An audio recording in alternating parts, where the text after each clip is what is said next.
もはや別物にしか見えない。初期画工が決定版と全然違う機体やキャラクターたち。機動戦士ガンダムシリーズが人気を博した現在では、モビルスーツのガンダムといえば RX78 のようなデザインを思い浮かべる方が増えたのではないかと思います。しかし現在私たちの知っているモビルスーツたちは企画段階では一体どこの別世界から迷い込んできたのかと思いたくなるデザインのものも多く存在します。そこで今回はガンダムシリーズに登場するモビルスーツやキャラクターの中でも初期デザインが最終決定したデザインと大きく異なるものの一部を見ていきたいと思います。まずは機動戦士ガンダムより。誰もがよく知る RX78 ガンダム、その初期画工がこちら。個人的には宇宙刑事ニャバンを彷彿とさせるデザインになっている気がします。名前もガンダムではなく突撃攻撃型機動歩兵となっています。現在のガンダムはモビルスーツというナノロボットという印象が強いと思いますが、こちらのデザインだとパワードスーツといった感じでしょうか。なおガンダムの企画立案時のオリジナルメカニックデザインとして他にもこのようなイラストがあります。全体的な形状はよく知るガンダムと同じになっていますが、口元はストライクノワールに見えなくもないような形状をしています。ガンキャノンは重砲兵型機動歩兵となっていますが、こちらは最終的に決定したガンキャノンのデザインにすでに寄っているようです。ガンタンクはこちら。重機構型機動歩兵となっています。胸部に突き出したキャノン砲を装備しているほか、マニュピレーターが通常の5本指のように見えるかと思いきや、イラストだと4本指に見える気がします。ガンタンクも基本的な方向性は定まっているものの、最終的にはかなり別物になっているのではないでしょうか。ちなみにガンダムが突撃攻撃型、ガンキャノンが重砲兵型、ガンタンクが重機構型ということで、劇中の役割から考えるに3機それぞれのコンセプトはすでに固まっているようです。次にガンダムに敵対するジオンのモビルスーツザクの初期画工はこちらとなります。最終版とかなり似ているのではないでしょうか。まだ物合いが見えないのか、そもそも存在していないのか不明ですが、外観はカラーリング以外すでに固まっている感じがします。ただ手持ち兵装はマシンガンではなくビーム兵器のようにも見えます。ガンダムなどの母艦となるホワイトベースですが、こちらはもともと無敵光人大ターン3用のメカとして考案されており、ガンダムの中では最も早くデザインされていたと言われています。そのためか初期版からはカラー変更や細部の調整がされているくらいのようです。ただし初期の名称はホワイトベースではなくフリーダムフォートレスとされています。ちなみに当初はガンダムなどは登場せず、フリーダムフォートレスが主役メカの作品になる予定だったそうです。またガンペリーはこちら。大体のデザインがすでに固まっていたようですが、名称がガンペリーではなくフリーダムクルーザーというスマートな名前になっています。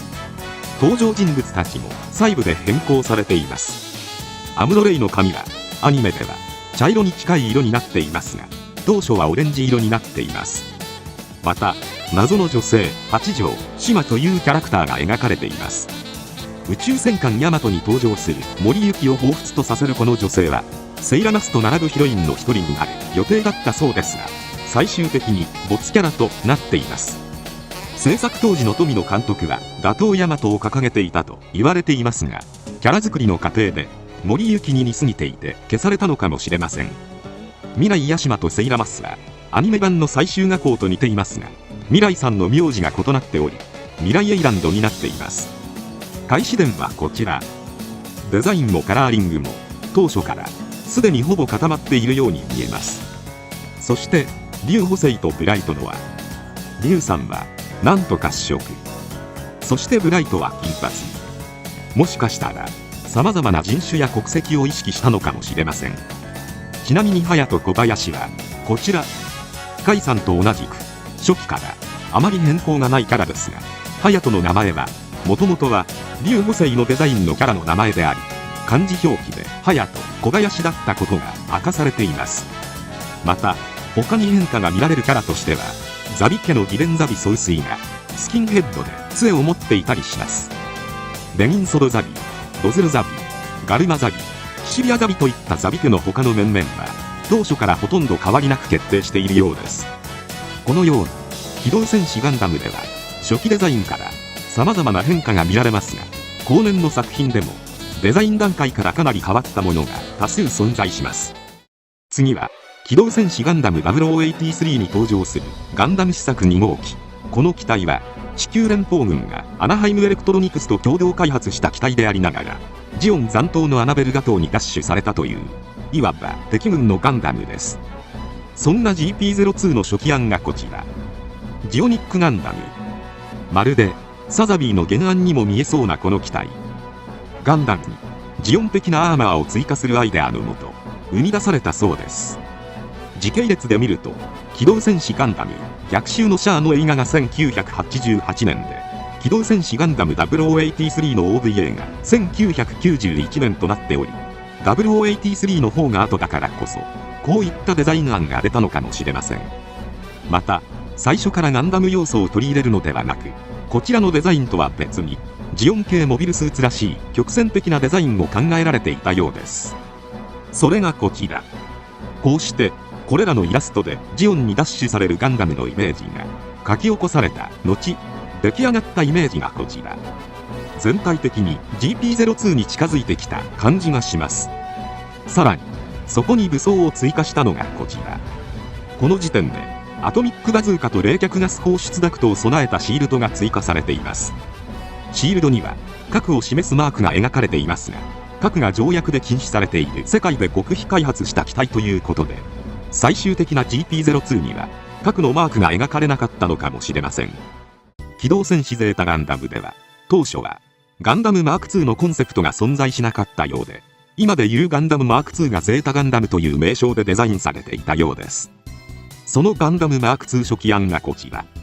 長野守氏によって描かれたこの機体、どことなくエルガイムマーク2を連想させるデザインにも見えますが、頭部はゼータよりシールドがメモ、腰や胸、そして足は100式に似た形状となっています。また大河原邦夫氏によるガンダムマーク2の初期デザインがこちら。こちらもまだガンダムマーク2が存在せず、ゼータガンダムとしてデザインされたようですが、最終的なガンダムマーク2にかなり近づいた形状となっているようです。また正式にガンダムマーク2のデザインが進んでから大河原氏がデザインしたのがこちら。最終的なガンダムマーク2にかなり近づきました。その他には機動戦士ゼータガンダムでエウーゴの面々が登場した機体メタスがありますが、メタスの初期デザインがこちら。名称がクラックスとなっており、まだメタスという名前ではありませんが、奇抜なフォルムからティターンズ側の機体に変更されハンブラビになったようです。なおハンブラビは爪が長くより凶暴な印象を受けるデザインもあったようです。以上、今回は初期案から最終決定したデザインが大きく異なるものの一部をご紹介させていただきました。個人的にはもしもガンダムが初期デザインのまま進んでいたら今のような人気にはならなかったのではないかと思うので、制作陣の方々の度重なる意見出しの末、ガンダムのデザインが成り立っていると考えると何とも感慨深いものがありますが、皆様はどう思われますでしょうか。ぜひコメントでご意見いただけたら嬉しいです。今回はこれで以上となります。チャンネル登録されるかはお任せいたしますので、もしよければもう一本動画を見ていただければとても嬉しいです。最後までご視聴いただきありがとうございました。